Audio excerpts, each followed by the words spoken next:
Michael had never been superstitious.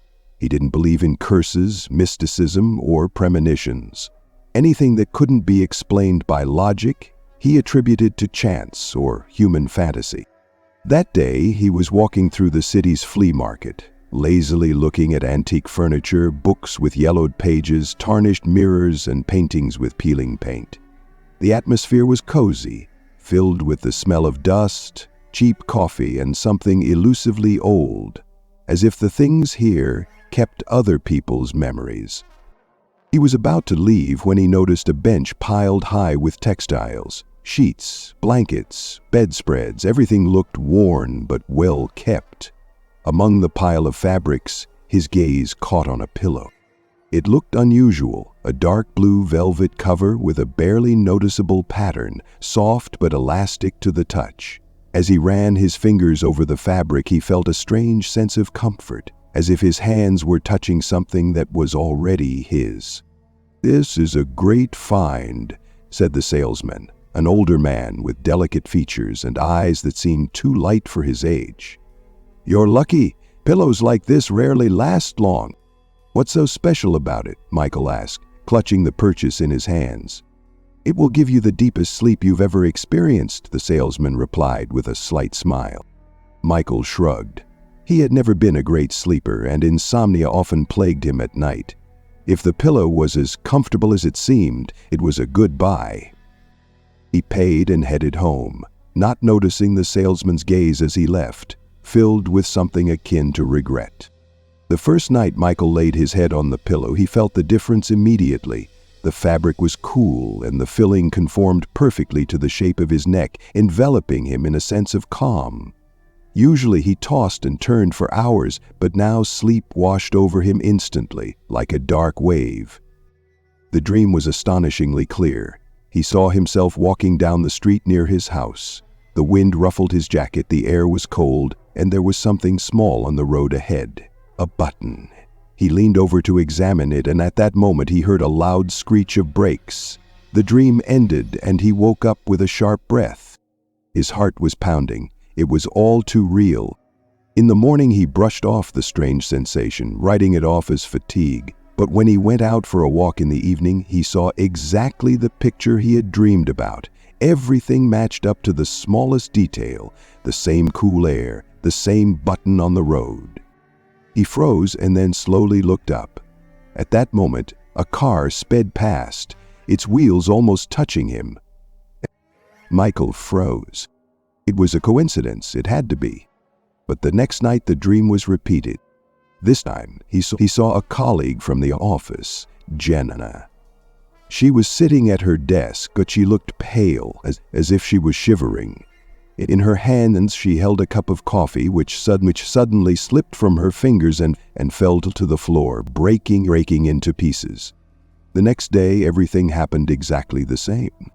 The dreams continued. They became more detailed, more accurate. Each time when he went to bed, he felt like his pillow was taking him into a dark abyss, where voices quietly whispered his future to him. "You will see, you will know." The whispers were everywhere, all around him, inside him, going deeper into his mind. At first they were small, harmless events, a dropped cup, a forgotten book, a sudden rain. But then the dreams began to change. Now he saw accidents, arguments, tears. He saw people he didn't know, standing in the dark looking at him.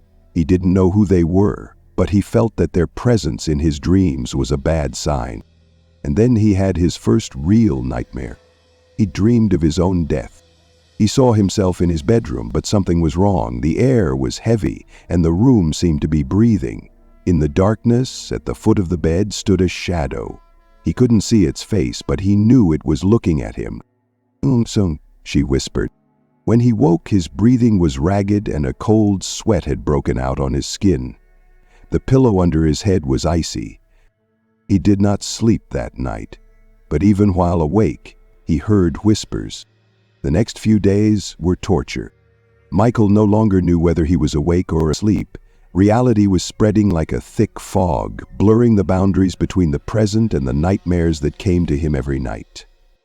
He tried to get rid of the pillow, One night, shaking with terror, he grabbed it and threw it in the trash can near the house. Returning to the apartment, he was finally able to sleep without dreams, without whispers. But in the morning, the pillow was again lying on his bed. He stood over it, paralyzed with fear. There was no one in the room who could return it. The door was locked from the inside. Then he decided to burn it. He took the pillow out into the yard, poured lighter fluid on it, and threw a lit match. The fire flared up instantly, but died out a second later, as if it simply did not exist. The pillow remained untouched. That night, he couldn't stand it. Lying in bed, he felt the soft fabric of the pillow beneath his head grow warm. He tried to sit up, but his body wouldn't move. His eyelids drooped, and he fell asleep again, despite his desire to stay awake. This time, he found himself in his apartment. Everything looked familiar, but the air was thick as tar. The corners of the room were dark, and shadows were stretching out of them, long, curved, moving like fingers. He tried to move, but he couldn't. "You're one of us now," a voice whispered, and Michael felt something invisible approaching him.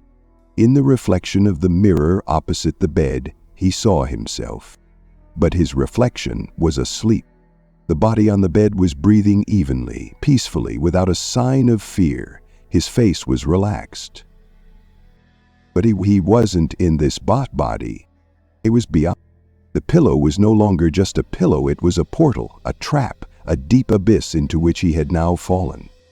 Michael tried to scream, but no sound came from his lips. His consciousness was shaking, disintegrating, becoming part of something large, ancient.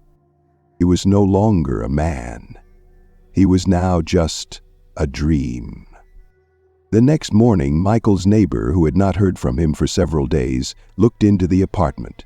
The door was ajar. Michael was lying on the bed in the bedroom. He was breathing, but not moving.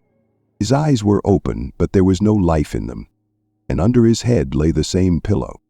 Sometimes, in its soft folds, one could discern a slight movement, as if someone trapped inside was trying to get out.